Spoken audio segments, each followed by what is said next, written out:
Hey everyone, welcome to the Cineformer Movie Show. It is a great day to talk about movies. It's Oscar Sunday.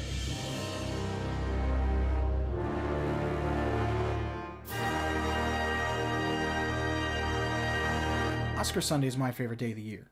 Maybe it's yours too. Probably not. Regardless, odds are you'll be watching it anyway.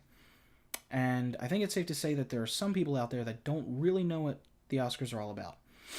Yes, they're an awards show where actors, actresses, and filmmakers get all sorts of awards for being the best that year, but why? Why are the Oscars so special? Who's giving them these awards? How are the winners chosen? Etc. And if you're wondering these things, I can pretty much guarantee you're not the only one.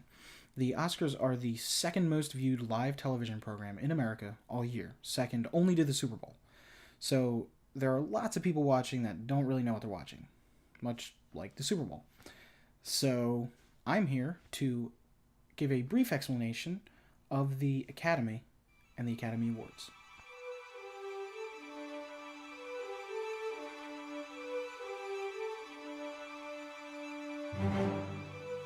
So the Academy is made up of approximately 6,000 voters, split into 17 branches. So there's the actors branch, the directors branch, the writers branch, the editors branch, the music branch, etc. And there's 17 of them. Members can only be a part of one branch, and they can only vote on the corresponding category. So if somebody is a member of the writers branch, they can only vote on the original screenplay category and the adapted screenplay category, and Best Picture, because everybody can vote on Best Picture. The voting system is quite complicated. I'm not really going to get into it here. It's really very complicated, and it would take way too long. So I'm going to be as precise as I can without going on for hours.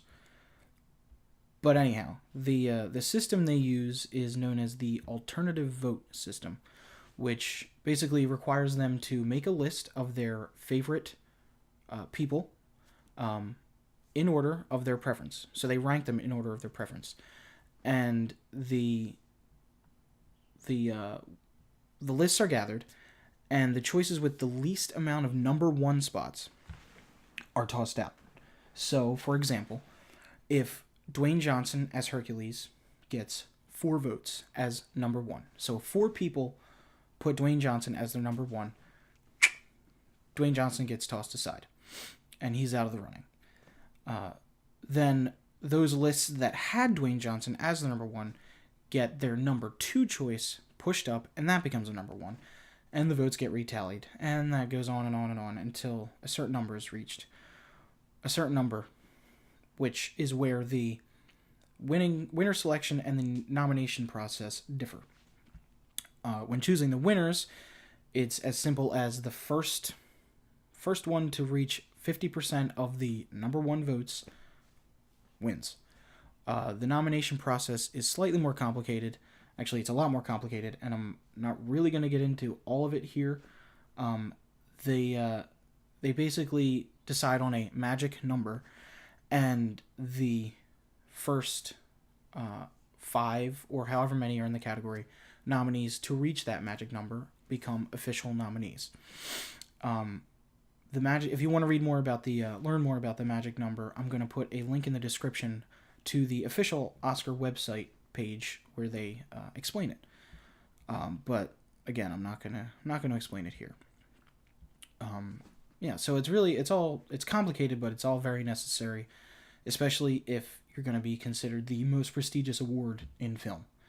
And it is the most prestigious award that any filmmaker or actor, anybody, can win. Excuse me. So not just any movie can be nominated for an Oscar. There's a long list of criteria for being eligible for an Oscar nomination.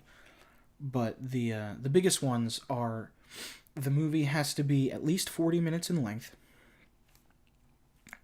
It has to have its premiere has to be a theatrical premiere, not on the internet, not on TV. The first time it's released to the public has to be in theaters, and it has to have a 7-day run in theaters, at least a 7-day run in theaters in Los Angeles County, California, before midnight, December 31st of that year.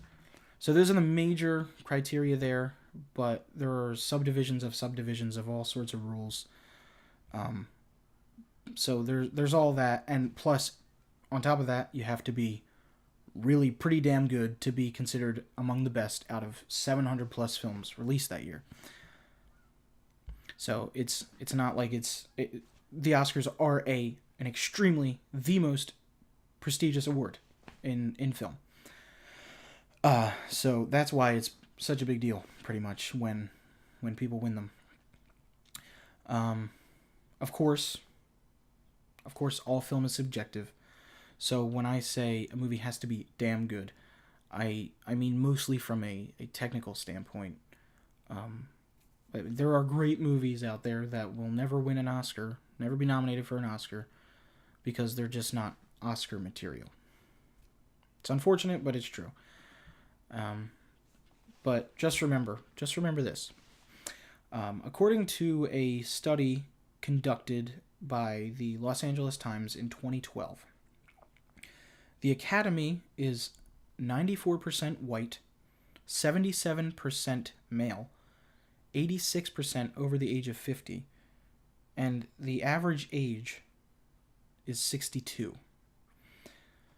So, if a movie you thought should have been nominated or should have won didn't, maybe that's why. Maybe it could be because the Academy is largely made of one demographic and there's really just not enough variety. But it's probably because it wasn't any good. So yeah, there you have it. There's my brief explanation of the Academy Awards. I hope you learned something. Click subscribe if you want to stay informed about all things cinema. And go ahead and check out the Oscar videos I made with my friend Jim. We just basically sat here and talked about the major categories, the nominations, and who we think should win, and stuff like that. So if you haven't seen that, go check it out. Like this video, subscribe, share it, do all that good stuff. And until the next video, take care.